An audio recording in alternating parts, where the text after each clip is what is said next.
westerns in space, which was the space opera of the 1930s. Isaac Asimov decided to try and take the rise and fall of the Roman Empire and translate it into science fiction terms, not one-to-one, but to take that feeling of scope, the feeling of what happens with an empire as it rises, as it falls. Asimov's narrative spans galaxies and features its own empire. But this is not a simple tale of good versus evil. This is a work that challenges the basic principles of science.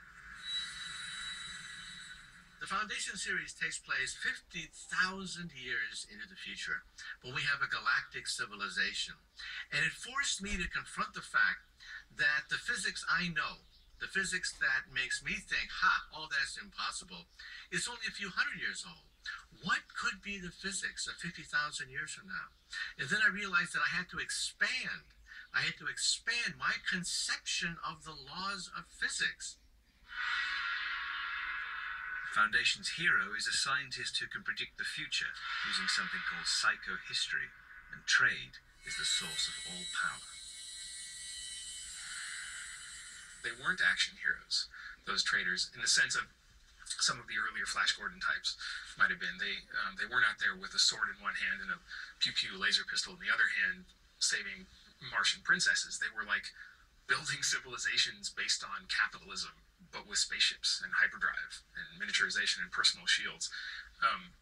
Taking those bigger themes, those ideas, made the stories more mature. In creating Star Wars, Lucas faced a choice. Would he draw on the complexity of grown-up works like Foundation, or the cliffhanger action sequences that have made Flash Gordon so successful?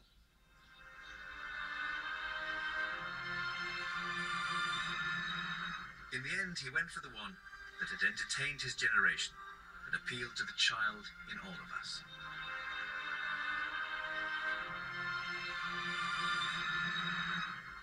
I first saw Star Wars at a cruise screening in London, and like everybody else, went like this when the spaceship went over my head. With that shot